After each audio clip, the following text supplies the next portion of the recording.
ज्या वेळेला या देशावरती पाकिस्तानने आक्रमण केलं, ज्या वेळेला या देशाची आगळीक केली, त्यावेळेला देशातील सगळ्या नागरिकांनी, सगळ्या धर्माच्या नागरिकांनी एकत्र आमची एकात्मता दाखवली. हल्ल्याची योजना, संपूर्ण कट आणि त्यामध्ये सहभागी असणारे मुख्य जे म्होरके होते त्यांच्यापर्यंत दुर्दैवाने आजही आपण पोहोचू शकलो नाही. कारण मी असं समजतो की यांना जोपर्यंत आम्ही पाठवत नाही, म्हणजे कायद्याच्या कक्षेत आणू शकत नाही, कारण ते पाकिस्तानमध्ये आहे. की ऑपरेशन सिंदूर करताना आपण किती काळजी घेतली होती. पूर्ण निपक्षपातीपणे, पूर्ण पारदर्शीपणे हा खटला चालू. नमस्कार, मी तृप्ती पारसनीस आणि माझ्याबरोबर कॅमेरावर आहेत अजिंक्य सावंत आणि साक्षात सावंत. 26 नोव्हेंबर 2008 भारताच्या आणि मुंबईच्या इतिहासातील हाच तो काळा दिवस. या दिवशी मुंबईतल्या सर्वसामान्यांचं अस्तित्व क्षणार्धात नष्ट झालं. एक मुलगा, एक आई, एक वडील सगळे क्षणार्धात पोरके झाले आणि होत्याचं नव्हतं झालं. याला कारण केवळ पाकिस्ताननं केलेला दहशतवादी हल्ला. हा हल्ला सगळ्यांच्याच मनामध्ये रुतून बसलाय. या हल्ल्यामध्ये पकडला गेलेला एकमेव दहशतवादी म्हणजे अजमल कसाब. अजमल कसाबला फाशी दिल्यानंतर आपण सुखानं एक क्षण घेऊ शकलो, पण या सगळ्या हल्ल्याचा मास्टरमाइंड कोण होता? अजूनही तो मोकाट फिरतोय, त्याला अजूनही आपण पकडू शकलो नाही. या सगळ्या अशा अनेक प्रश्नांची उत्तरं देण्यासाठी आज आपल्याबरोबर आहेत विशेष सरकारी वकील ॲडव्होकेट उज्ज्वल निकम सर. उज्ज्वल सर, तुमचं महा MTV गप्पामध्ये मनापासून स्वागत आहे. धन्यवाद तृप्ती. 26/11 खूप मोठा आणि मुंबईकरांवरती आघात करणारा दिवस आहे. आणि हा दिवस अशासाठी की या दिवशी झालेला हल्ला आजपर्यंत कोणीही विसरू शकला नाहीये. पण आजही ह्याचा खरा मास्टरमाइंड कोण आणि त्याला अजूनही आपण का पकडू शकलो नाही आहोत? तृप्ती, तुम्ही अतिशय मार्मिक प्रश्न विचारलाय. कारण 26/11च्या हल्ल्यामध्ये जे मारणारे होते त्यांना आपण यमसदनी पाठवलं. परंतु या हल्ल्याची योजना, संपूर्ण कट आणि त्यामध्ये सहभागी असणारे मुख्य जे म्होरके होते त्यांच्यापर्यंत दुर्दैवाने आजही आपण पोहोचू शकलो नाही, जरी त्या संदर्भात आपल्याला स्पष्ट पुरावा मिळाला. पहिला म्हणजे हाफिज सईद, लष्कर तोबाचा संस्थापक, नंतर झकीर रहमान लखवी जो ऑपरेशनल कमांडर होता या संपूर्ण योजनेचे. या दोन म्होरक्यांना पाकिस्तान सरकार वाचवत आहे हे अत्यंत पुराव्यासह आम्ही सिद्ध केलेलं आहे. आणि एवढंच नाही तर हा हाफिज सईद आणि झकीर रहमान लखवी आजही भारताच्या विरोधात पाकिस्तानमध्ये चिथावणी देणारे भाषण करत आहे. दुर्दैवाने पाकिस्तान त्याला कुठे आडकाठी करत नाही.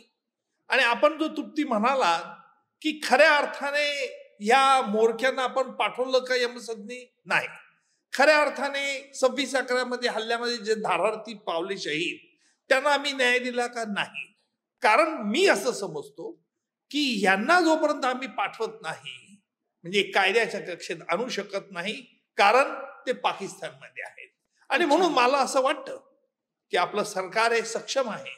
ऑपरेशन सिंदूर सारखीच एखादी या भविष्य काळामध्ये योजना बनवावी लागेल, जेणेकरून हे हाफिज सईद आणि झकीर रहमान लखवी जे भारताच्या विरुद्ध दहशतवादी कृत्य करणाऱ्यांना, दहशतगर्द्यांना प्रोत्साहित करतात, त्यांना कुठेतरी आपल्याला पायबंद घालता येईल. अच्छा, पण आता हे सगळं सुरू आहे आणि 26/11 जेव्हा झालं, 26/11चा तो हल्ला झाला आणि त्याच्यानंतर सुरुवात खऱ्या अर्थानं पकडल्यावरती, कसाबला पकडल्यावरती खऱ्या अर्थानं आपल्या कायद्याची कस लागला होता असं आपण म्हणू शकतो. ज्या वेळेस पहिल्यांदा तुमच्याकडे ही केस आली 26/11ची, त्यावेळेला तुमच्या मनात पहिला विचार काय आला होता? तृप्ती, त्याच्या अगोदर मी 93चा मुंबई बॉम्बस्फोट खटला 12 वर्ष तुरुंगात चालवला, ऑर्थो रोड जेलमध्ये. आणि तो 2007 साली संपला आणि लगेच हा खटल्याचं कामकाज सुरू झालं. म्हणजे एक वर्ष हा ऑर्थो रोड मध्ये तुरुंगात चालला. बरोबर. म्हणजे माझ्या आयुष्याची जवळजवळ 13 वर्ष मी तुरुंगात घालवलेली आहे. हे विनोदाने मी म्हणतो, पण तुरुंगात राहिलो नाही. परंतु तृप्ती, एक ज्या वेळेला ह्या खटल्याचं सारथ्य नेतृत्व माझ्याकडे सोपवण्यात आलं त्यावेळेला एक मला विलक्षण अभिमान असा वाटला की या देशाच्या स्वातंत्र्यावरती, लोकशाहीवर सुदृढ करण्याकरता आपल्याला एक चांगली संधी मिळाली आहे. खरंय. आणि आपण एक लक्षात घ्या तृप्ती, की आपण पूर्ण निपक्षपातीपणे, पूर्ण पारदर्शीपणे हा खटला चालवला. आपल्याला कल्पना आहे की आपण देखील त्यावेळेला न्यायालयात हजर राहायच्या. आम्ही प्रसार माध्यमांना हजर ठेवलं न्यायालयात की बघा, कसाबला वाचवण्यासाठी, म्हणजे कसाबच्या करता त्याच्या बचावासाठी आम्ही 2 वकील नेमलेत. कोणालाही या जगामध्ये कोणालाही या खटल्याकडे अंगुलीदर्शित करता येऊ नये. खरंय. सरकारतर्फे मी एकटा खटला चालवत होतो. पाकिस्तानमध्येही या खटल्याच्या गुणवत्तेबद्दल कुठेही शंका उपस्थित केली नाही. परंतु तृप्ती, मला एका गोष्टीचं वाईट वाटतं. मी राजकारणी कुठली भाषा बोलत नाही, बरोबर, परंतु आपल्याच देशातला एक मुश्रीफ सारखा माजी पोलीस अधिकारी या खटल्याच्या गुणवत्तेबद्दल शंका उपस्थित करतो. साळसकर, कामटे, करकरे यांना दहशतवाद्याने कसाबने मारल्यानंतरही तो म्हणतो की करकरेंना RSSच्या इन्स्पेक्टरने मारला, असं पुस्तक लिहितो. बरोबर. ही किती शोकांतिका आहे. खरंच ही शोकांतिका. आणि शोकांतिका नुसती नाही तर तुम्ही त्या शहीदांचा अपमान करताय. आणि राजकारणाकरता राजकारणी लोक देखील, एका काँग्रेसच्या नागपूरच्या नेत्याने काय वाक्य फेकलं की उज्ज्वल निकमांना ही गोष्ट माहिती होती, करकरेंचा मृत्यू हा कसाबच्या गोळीने झालेला नाही, तर तो एका इन्स्पेक्टरच्या गोळीने झालेला आहे. आणि उज्ज्वल निकमांना ही बाब माहिती असून उज्ज्वल निकम देशद्रोही आहे असा हा राजकीय नेता म्हणतो काँग्रेसचा. अरे कुठे तुम्ही हे करतात. बरोबर. पाकिस्तान शत्रू राष्ट्र देखील याच्या खटल्याच्या गुणवत्तेबद्दल काही बोलत नाही. आणि तुम्ही आमच्या देशात, आपल्या देशात या खटल्याविषयी असे प्रश्न उपस्थित करतात. छी, तुम्हाला लाज वाटली पाहिजे. तुम्ही खरं म्हणजे या देशाचा अपमान करतायत, शहीदाचा अपमान करतायत. हे मुद्दा म्हणून मी इथे नमूद करतो. आता जेव्हा आपण आपलं सरकार आहे, आज सरकार जेव्हा सक्षमपणे उभं आहे, तेव्हा कुठल्या प्रकारचे पावलं उचलली गेली पाहिजेत? नाही, मी सांगितलं ना, ऑपरेशन सिंदूर सारखी एखादी योजना बनवावी लागणार आहे सरकारला. आणि म्हणून आपल्या पंतप्रधानांनी स्पष्टपणे सांगितलंय, ऑपरेशन सिंदूर हे थांबलेलं नाही. अगदी ऑपरेशन सिंदूर चालू आहे. एक लक्षात घे तृप्ती, की ऑपरेशन सिंदूर म्हणजे सुदैवाने मी राज्यसभेतही या संदर्भात बोललो की ऑपरेशन सिंदूर करताना आपण किती काळजी घेतली होती. रात्रीच्या वेळेला आपल्या विमानांनी हल्ला केला. बरोबर. जे दहशतवादी आहेत त्यांची स्थळं, उगमस्थानं सगळी उधळून लावलेली आहे. आपण दिवसा हल्ला केला नाही, कारण आम्हाला तेथील निष्पाप नागरिकांची हत्या करायची नव्हती. अगदी खरंय. आणि तिसरी महत्वाची बाब म्हणजे आम्ही पाकिस्तानच्या आतमध्ये घुसून दहशतवाद्यांना ठेचून काढलं. जगामध्ये कोणी शब्द उच्चारला नाही. तो फक्त पाकिस्तानचा लष्कर सेनापती मुनीर पळत पळत जाऊन अमेरिकेत, वॉशिंग्टनला जाऊन अध्यक्षांना सांगत होता. तिथे काय रणगाणं गातो. आणि म्हणून आपल्या देशाचं जे खंबीर नेतृत्व आहे, या देशाच्या खंबीर नेतृत्वाने एक वेगळा चांगला संदेश ऑपरेशन सिंदूर मार्फत दिलाय. त्या ऑपरेशन सिंदूर बद्दल बोलताना मी हे सांगितलं की आम्हाला जर ऑपरेशन सिंदूरचं महत्व जाणून घ्यायचं असेल तर 1993च्या बॉम्बस्फोटात काय घडलं. पाकिस्तान तिथेही त्याचं नाव आलेलंच होतं. तुम्ही काही केली कारवाई नाही. नंतर 26/11/2008 काय केलं तुम्ही? नाही, काही केलं नाही. म्हणजे आम्ही वीक आहोत, अशक्त आहोत असं रडत कसं किती दिवस करायचंय. भारत एक प्रबळ लोकशाही देश आहे आणि हे आपल्या देशाच्या नेतृत्वाने, सध्याच्या नेतृत्वाने स्पष्टपणे जगाला संदेश दिलाय. असं हे भारतात ताकद किती आहे. बरोबर. आज आपल्या देशाच्या पंतप्रधान मोदीजींनी रशिया आणि युक्रेनचं युद्ध 2 दिवस थांबवलं. कोणत्या राष्ट्राच्या नेत्यात ही हिंमत आहे? करू शकत नाही. कारण आमचा आपल्यावरती ठाम विश्वास आहे. बरोबर. आणि म्हणून ही महत्वाची बाब आहे तृप्ती. आपल्या जगातील, आपल्या ह्या देशातील प्रत्येक नागरिकाला हे कळलं पाहिजे. आमच्या देशात अनेक जाती धर्माचे लोक राहतात, गुण्यागोविंदान राहतात, लोकशाहीवरती अढळ श्रद्धा आहे. बाबासाहेबांनी, आंबेडकरांनी जी आपली घटना लिहून ठेवली, ही घटना एवढी मजबूत आहे की कोणालाही या घटनेचं कधीही उच्चाटन करता येणार नाही. बरोबर. परंतु काही स्वार्थी लोक आपल्या राजकीय स्वार्थापोटी अनेक विष फिरवत असतात. आणि म्हणून प्रत्येकानं माझं आपल्या मार्फत, आपल्या ह्या पॉडकास्टच्या माध्यमातून मी आवाहन करेल की माझा देश ही भावना आपण प्रथम लक्षात घ्या. बरोबर. आपण जेव्हा माझा देश ही भावना म्हणतोय, त्यावेळेला 26/11 जेव्हा हे घडलं आणि त्याच वेळेला आपण कसाबला पकडून फाशीच्या सुनावणीपर्यंत जी सगळी सुरुवात झाली, त्यावेळेला तुम्हाला ही एकी जाणवली का? आणि त्यावेळेला तुम्ही कशा पद्धतीने या केसचा विचार केलात?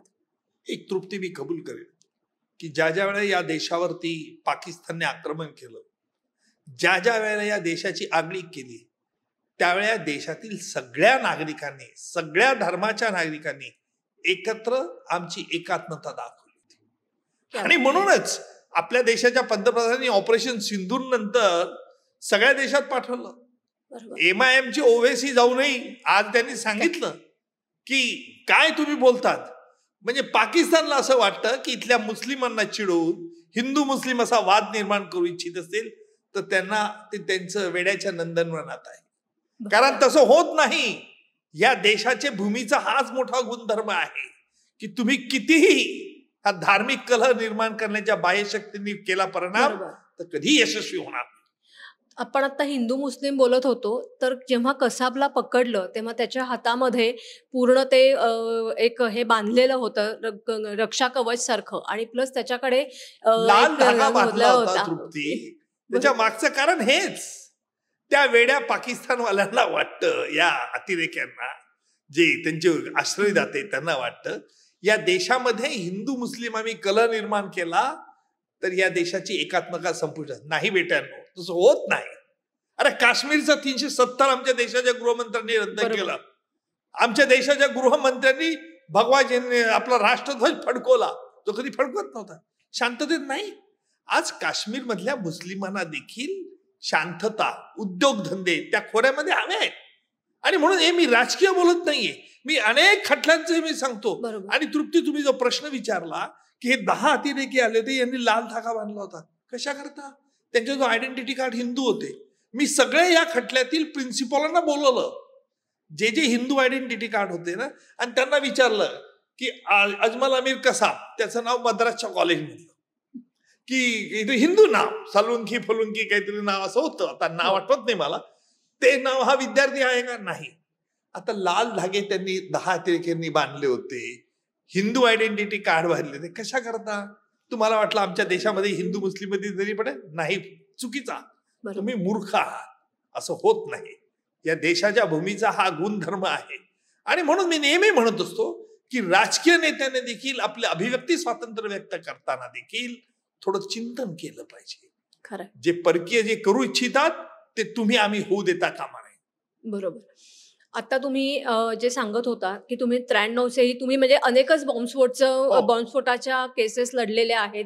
93 तुम्ही बघितला, 26/11 बघितला. तेव्हाचा भारत आणि आत्ताच्या भारत याच्यामध्ये तुम्हाला काय फरक दिसतोय? असं आहे, आम्हाला आमची ताकद, ठोसास ठोसा मारण्याची ताकद आमच्यात निर्माण झाली.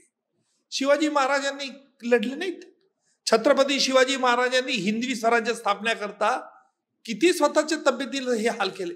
पूर्वी घोड्यावरती मी जेव्हा जातो तिकडे इकडच्या भागामध्ये, त्यावेळेस घोड्यावरून इतकी रपेट मारणं कशा करता? आमचे किल्ले महाराष्ट्रातले जमीनदोस्त झाले, कुठे शरणागती पत्करली नाही. आणि म्हणून हा ज्या वेळेला मी विचार करतो ना 93च्या बॉम्बस्फोटाच्या वेळेला, हे पाकिस्तानमध्ये ट्रेनिंग घेऊन आले होते.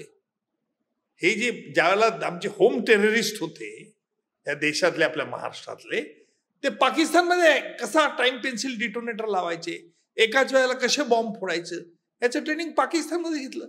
आम्ही पाकिस्तानच्या विरुद्ध शब्द उच्चारला त्यावेळेला नाही, कारण आमच्या मनामध्ये भीतीचं एक न्यूनगंड होतं. बरोबर. की अमेरिका काय म्हणेल, इंग्लंड काय म्हणेल, आपण असं बोललो, पाकिस्तान नाव घेतलं काय होईल, आपली आर्थिक मदत थोपवली जाईल का, असे अनेक विचार यांच्यात. म्हणजे स्वतःच उलटे विचार करायचे आणि स्वतःच घाबरायचं. इथे तसं नाहीये आपल्या इथे. आताची परिस्थिती बदलली आहे. मी कुठलंही असं वाक्य करणार नाही की ज्याच्या ज्याच्या राजकीय भाषेल. मला फक्त 26/11 बद्दल बोलायचंय. परंतु आम्ही आमची एक न्यूसन शक्ती पण निर्माण केली.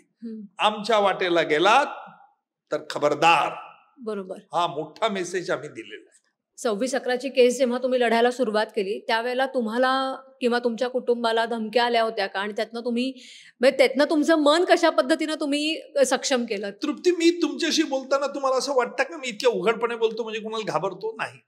मी स्वतःला डॉन समजतो, पण कायद्याचा डॉन. अगदी खरं. आणि म्हणून तुमच्या बोलण्यामध्ये एक जबाबदार, आणि ह्या 26/11चा खटला चालवताना या देशातील प्रत्येक नागरिकाचं मला मॉरली सपोर्ट होता. बरोबर. आणि माझ्या दृष्टिकोनातून हा मॉरल सपोर्ट हा फार आयुष्यात मोठा असतो. आणि मला कसली भीती वाटत नव्हती. मी कसाबशी बोलत होतो, त्याने हल्ला का केला त्याला सांगत होतो की तू वेड्या आहे, तू फसलास, तू मूर्खपणा केला, तुला अक्कल पाहिजे, तू हसतोय, लोकांना मारताना तू हसतोय, हे तुझं विकट हास्य, अगदी हे तुला फाशीपर्यंत आम्ही पाठवू. त्याला सांगितलं होतं. नाही असं बरोबर. नाही. मी इस्लामाबादला देखील कसाबला फाशी दिल्यानंतर भारत सरकारचे आम्ही 4 प्रतिनिधी इस्लामाबादला गेलो होतो. 8 दिवस राहिलो. त्यांना तिथल्या गृहमंत्र्याला मी सांगितलं की बाबा हा पुरावा आहे, हा कसाबचा कबुली जबाब आहे, तुम्ही हाफिज सईद, शकीर रहमान लखवी यांच्याविरुद्ध कारवाई करणार का नाही? तो म्हणे सबूत कहाँ है साहब, सबूत अच्छा. दो. अरे म्हटलं सबूत कस काय बेटे नो, कट तुमच्या इथे झाला ना, सबूत तुम्ही शोधायचे, आम्ही नाही. नाही नाही बोले जॉईंट इन्व्हेस्टिगेशन नाही आपण दिया. कसला जॉईंट इन्व्हेस्टिगेशन? आमच्या देशात येऊन काय जॉईंट इन्व्हेस्टिगेशन बोमलाचं करणार होते? अरे आम्ही कसाबला न्यायालयीन प्रक्रियेच्या मार्फत फाशी दिली, त्याच्या बचावाकरता 2 वकील दिले. आम्ही खटला निरपेक्ष चालवतो की नाही, त्याच्यात पारदर्शीपणा आहे की नाही हे चालवण्याकरता आम्ही मीडियाला हजर ठेवलं. जगातील सगळे मीडियाचे प्रतिनिधी हजर होते, आपण देखील हजर होतात त्यावेळेला तृप्ती. आणि प्रत्येक महाराष्ट्रातले गुजराती, पंजाबी लँग्वेज, तामिळनाडू सगळे चॅनलवाले होते तिथे. सगळ्यांनी पाहिलेलं आहे खटला कशा पद्धतीने जातो. तुम्ही काय केलं? तुम्ही सांगितलं की नाही, पुरावा द्या. अरे मग मी डेव्हिड हेडलीचा पुरावा घेतला. कल्पना असेल, डेव्हिड हेडलीने व्हिडिओ लिंकच्या माध्यमातून पुरावा दिला की हाफिज सईद, शकीर रहमान लखवी, लष्कर तोबा ज्याला जमातू दावा म्हणतो, त्यांचे आणि ISIच्या अधिकाऱ्यांचे कशी गाठभेट संबंध आहे. बरोबर. ISIच्या अधिकाऱ्यांना कसे ईमेल पाठवलेले जात होते, त्यांचे नंबर तुमच्या डायरीत का आहेत, याचा उलगडा पाकिस्तानने केला नाही केला. डॉक्टर जयशंकर त्यावेळेला फॉरेन सेक्रेटरी होते, मी स्वतः बोललो होतो. त्याची डेव्हिड हेडलीचा कोर्टातील साक्ष ही आम्ही पाकिस्तानकडे पाठवली. पाकिस्तान चुप. पण मग एवढं सगळं झाल्यानंतर, कसाबला पकडल्यानंतर फाशीसाठी एवढा वेळ का घेतला वेळ गेला? कुठे लागला? 1 वर्षाच्या आत आम्ही संपवला खटला. लोकांना असं आहे, हा खटला संपला, हायकोर्टात दिलं आणि हायकोर्टातून सुप्रीम कोर्टात 2.5-3 वर्षात निकाल लागला. ही कायद्याची ही स्टेप्स आहेत. ह्या स्टेप्स मधून जावं लागतं. आम्ही जर स्टेप्स मधून गेलो नाही तर असं होत नाही ना. पण लोकांचं असं म्हणणं होतं सर की 2-2.5 वर्ष आपण कसाबला पोचलं, तर ते तुमचं म्हणणं काय की आपण खरोखरी कसाबला त्याला जे काही आता हे हवं होतं बघा, ते आपण सगळं सप्लाय करत एवढं होतो. सगळं करून देखील एक लक्षात ठेव तृप्ती, एवढं कसाबच्या विरुद्ध न्यायालयात पुरावे देऊन आपल्या देशात असे महाभाग आहेत ना की जे काय म्हणतात की कसाब काही एक तोतया होता, RSSच्या इन्स्पेक्टरने, संघाच्या इन्स्पेक्टरने मारलं बुवा कोणाला कर. असे आपल्याकडे महाभाग आहेत. आपली लोकशाही इतकी हे आहे की प्रत्येकाला मुक्ताफळ झाडण्याचा अधिकार आहे. खरंय. आणि म्हणून अभिव्यक्ती स्वातंत्र्य हे असलं पाहिजे देशामध्ये, याबद्दल दुमत नाही. परंतु ते कुठपर्यंत तुम्ही देशाच्या शत्रूला पोषक ठरला असं बोलतात? अरे गद्दार आहात तुम्ही. खरं. तुम्ही जेवढे आता बॉम्बस्फोटाचे, दहशतवादी हल्ल्यांचे जे काही केसेस लढतायत, तर तुम्ही आता न्यायव्यवस्था असं म्हणायला हरकत नाही की आता कोळून प्यायला आहात. पण तुम्हाला या न्यायव्यवस्थेमध्ये कुठले कुठले बदल करावे असं वाटतायत, किंवा ह्याच्यात काय सुधारणा करणं आवश्यक आहे जेणेकरून हे निकाल लवकरात लवकर नाही, असे लागतील? तृप्ती एका क्षणात असं सांगता येणार नाही न्यायव्यवस्थेमध्ये काय बद्दल. ही एक प्रक्रिया असते न्यायव्यवस्थेमधली किंवा कायद्यातील प्रक्रिया असते. आता हळूहळू आम्ही सांगू सरकारला की हा बदल झाला पाहिजे, असं बदल झाला पाहिजे. गुन्हेगार हस्तांतर कायद्यामध्ये वेळ लागतो, प्रलंबित होतो. आपल्या देशाला कोट्यावधी रुपयाचा चुना लावतात आणि हे भगोडे पळून जातात. इंग्लंडमध्ये राहतात, तिथे पाहिजे आम्हाला तुरुंग असा पाहिजे, जेल असा पाहिजे, एअर कंडिशन. बेट्यांनो, एवढे पैसे खाऊन पळून जातात आणि तुरुंग असा पाहिजे, तिथे हे पाहिजे, ते पाहिजे. हे तिथलं न्यायालय आम्हाला सांगतं, तिथलं सरकार आम्हाला सांगतं. का? इथल्या साध्या कायद्याप्रमाणे नाही राहत. पण ते स्टँडर्ड्स आहेत फॉरेनच्या एरियाच्या खाता. त्याच्यामध्ये एक्स्ट्रॅडिशन मध्ये सुधारणा करावं लागेल. गुन्हेगार हस्तांतर प्रक्रिया जी असते, ज्याला करार आपण असं म्हणतो, त्यामध्ये आमूलाग्र बदल करणं देखील आज काळाची गरज आहे. आता तुम्ही अनेक देशांमध्ये फिरता आहात, सगळीकडून तुम्हाला सगळ्या कोर्टामध्ये तुम्ही बघितलं असेल तर तुम्हाला भारतात आणि इतर देशांमध्ये न्यायव्यवस्थेमध्ये काय काय त्रुटी जाणवत आहेत आपल्याकडच्या आणि काय काय डेव्हलपमेंट करायला हवं? त्रुटी असं आहे की अनेक सुधारणा कराव्या लागतील. त्याकरता आपल्याला इन्फ्रास्ट्रक्चर, लॉजिस्टिकल सपोर्ट हे आपण हळूहळू करतोय. पूर्वी न्यायालय स्वतंत्र नसायच्या, बिल्डिंग्स नसायच्या, आता बिल्डिंग्स उभ्या राहायला लागल्या. आज लॅपटॉप्स, कॉम्प्युटर्स हे सगळे यायला लागले. सुधारणा होत आहेत, हळूहळू होत आहेत. आपला देश इतका मोठा श्रीमंत नाही आणि त्यामध्ये सध्या अमेरिकेचं धोरण आपल्यावर कल्पना आहे. त्याच्यामुळे आपल्या येथील अनेक गोष्टी अडचणी आहेत. परंतु याचा अर्थ असा नाही की आम्ही आमचा आत्मविश्वास खंपवला पाहिजे. याचा अर्थ असा नाही की आम्ही आमच्या देशाबद्दलचं प्रेम कमी केलं पाहिजे. याचा अर्थ असा नाही की चीनमध्ये फार स्वस्त मिळतं, फुकटात मिळतं, कमी ह्याच्यात मिळतं म्हणून तिथलं आणायला पाहिजे. खरं म्हणजे आम्हाला आमचा माल, आमच्या देशात होणारी उत्पादनं ही कधी कशा प्रकारे चांगल्या प्रतीची बनतील याचा साकल्याने प्रयत्न केला पाहिजे. आणि म्हणून मोदीजी नेहमी म्हणतात की तुम्ही स्वदेशीवरती भर द्या. आता स्वदेशी करता ज्या अडचणी येतात त्याचा सरकारला विचार करावा लागणार आहे. स्वदेशी करताना ज्या आमच्या तरुण उद्योजकांना अडचणी असतात त्याचं निराकरण सरकारला करावं. सरकार पुढेही अनेक आव्हानं आहेत, नाही असं नाहीये, परंतु ही आव्हानं निश्चितपणे होमवर्क केल्यानंतर संपुष्टात. बरोबर. सध्याचं जग हे सोशल मीडियाचं जग आहे आणि सोशल मीडिया आणि न्यायव्यवस्था यांचं एकमेकांशी खूप दृढ आणि घट्ट नातं आहे असं मला वाटतं. तर तुम्ही या नात्यासंदर्भात कसं सांगाल की सोशल मीडियाचा वापर कशा पद्धतीनं न्यायव्यवस्थेमध्ये चांगल्या पद्धतीनं करता येईल? नाही, सोशल मीडियाचा वापर काही न्यायव्यवस्थेत होत नाही, परंतु सोशल मीडियात अनेक गप्पा रिकाम्या असतात.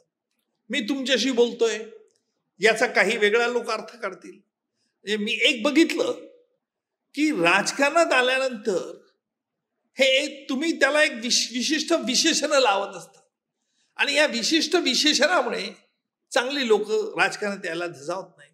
पण तुमचा मूळ प्रश्न जो आहे की सोशल मीडिया आणि न्यायव्यवस्था, असं आहे की पूर्वी न्यायव्यवस्थेच्या डोळ्यावर पट्टी असे, ती आता आपण पट्टी काढून टाकली.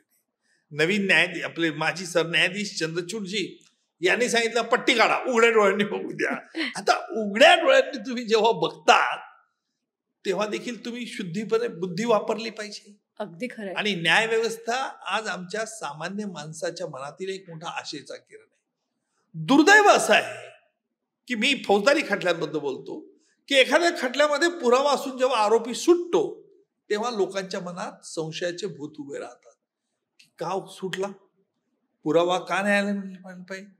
समजा न्यायाधीशांनी चुकीने सोडलेला आहे, कायद्याच्या अज्ञानामुळे सोडलेला आहे, सरकार अपील करतं, पण ते अपील किती वर्षांनी येत आहे. उच्च न्यायालयात आज 10-12 वर्ष अपील होत येत नाहीत आणि मग जोपर्यंत अपीलची सुनावणी होते तोपर्यंत तो खालचा न्यायाधीश रिटायर होऊन गेलेला असतो. आणि म्हणून माझं नेहमीच म्हणणं असतं की उच्च न्यायालयाला देखील याची दखल घेतली पाहिजे. बरोबर. की एखादा संवेदनशील खटला ज्यावेळेला न्यायालय सोडतं त्यावेळेला त्याचं देखील एक अकाउंटेबिलिटी फिक्स झाली पाहिजे.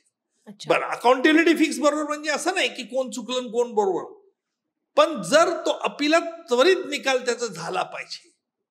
अपील त्याच्या संदर्भात होत असेल तर उच्च न्यायालयाने देखील त्या अपिलाचा त्वरित निकाल लावला पाहिजे की खरी परिस्थिती काय, खालचा न्यायाधीश चुकला, पोलीस चुकले, सरकारी वकील चुकले, कोण चुकलं, हा एक आलेख झाला पाहिजे.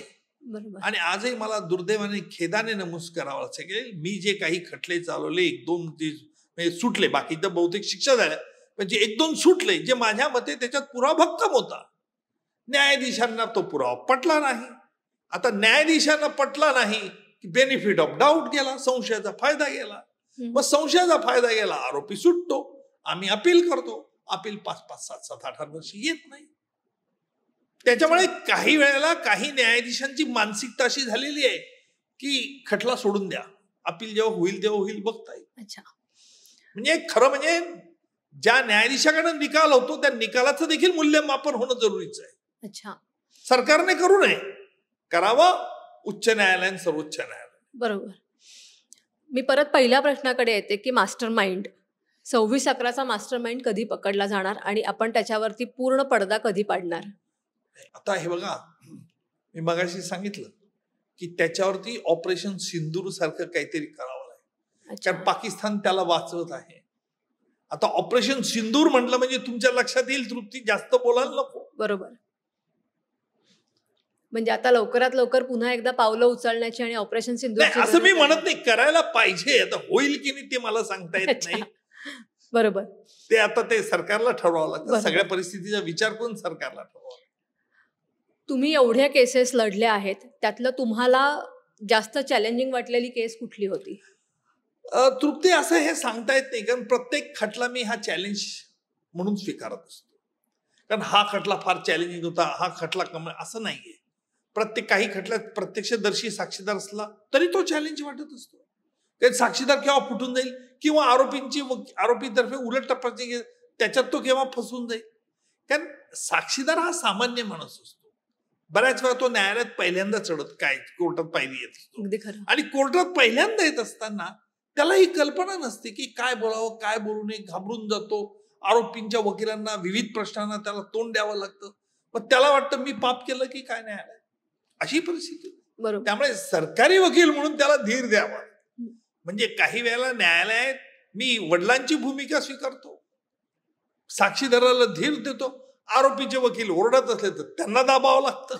अशा अनेक भूमिका आम्हाला कराव्या लागतात.